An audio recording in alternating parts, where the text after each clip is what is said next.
দেশ বা দেশের বাইরের থেকে যে যেখান থেকে এই বিনোদনটি দেখতেছেন তাদের সবাইকে জানাই অনেক অনেক প্রীতি ও শুভেচ্ছা। আশা করি সকলে ভালো আছেন এবং সুস্থ আছেন। আজকে আপনাদের সামনে একটি নতুন ভিডিও নিয়ে হাজির হলাম। আমার স্ক্রিনে যে লেয়ার প্লেটগুলো দেখতে পাচ্ছেন, এই প্লেটগুলো বিক্রি করা হবে। এখানে ঠোঁট না কাটার কারণে ঠোকরাঠুকির কারণে কিন্তু এই অবস্থাটা 2600 পিস। তো অনেক কোনটা ভাই বোনেরা আমার কাছে প্রশ্ন যে প্লেট ভালো মানের প্লেট কতদিনে নিতে হবে এবং কিভাবে নিলে সঠিক পাওয়া যাবে, ওই যে খাদ্যের পর দেন না, খাদ্যের পর মূলত সেই বিষয়গুলো নিয়ে আমি কথাবার্তা বলবো।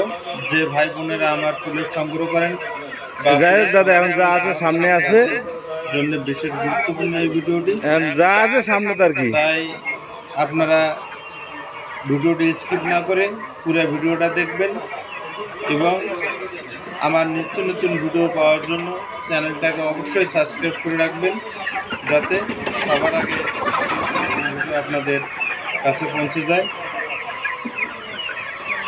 তে আর বেশি কথা না বাড়িয়ে মূল কথায় চলে যাই। তো লেয়ার মুরগির প্লেট বিক্রেতা অনেকেই আছে, আপনারা সকলেই জানেন, কিন্তু সঠিক লেয়ার প্লেট তৈরি করে বিক্রি করা এবং সঠিক ভ্যাকসিন পরিপূর্ণতা করা এবং লাইটিং মেনটেন করা, খাদ্য সঠিকভাবে দেওয়া, বায়োসিকিউরিটি মেনটেন করা। তো বিশেষ করে অনেক খামারি ভাই বোনেরা আছেন যারা হয়তো লেয়ার প্লেট মুরগি বিক্রি করেন ঠিকই, কিন্তু এই সমস্ত বিষয় নিয়ে তারা কিছুই জানেন না।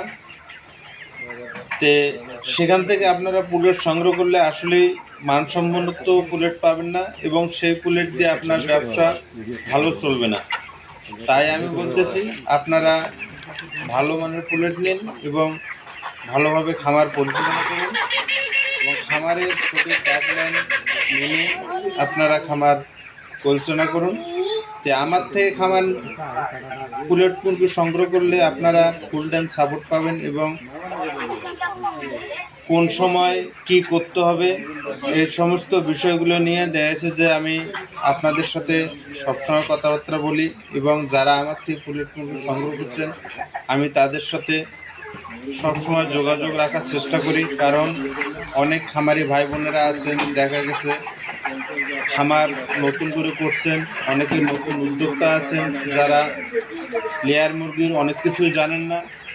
তো সেই বিষয়গুলো নিয়ে দেখা যায় যে আমি তাদের সাথে সবসময় কথাবার্তা বলি, যাতে তারা কোনো রকম সমস্যার সম্মুখীন না হন এবং সঠিকভাবে খামার পরিচালনা করতে পারেন এবং লাভবান হতে পারেন। তো প্লেট মুরগি সংগ্রহ করলেই নয়, প্লেট মুরগি সংগ্রহ করার বিশেষ কিছু নিয়মকানুন আছে। এই নিয়মকানুনগুলো আপনাদের জানা থাকা দরকার। তো জানলে দেখা যাচ্ছে যে আপনারা প্লেট মুরগি সংগ্রহ করলে আর ঠকবেন না। তো আমি সেই বিষয়গুলো নিয়ে আপনাদের সামনে কথাবার্তা বলবো।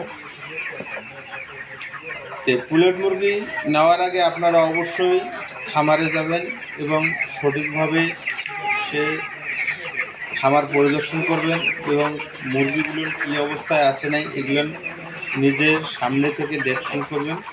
তো প্লেট মুরগি কেনার আগে অবশ্যই খেয়াল করবেন যাতে মুরগিগুলো চঞ্চল থাকে এবং মুরগির ওয়েট একুরেট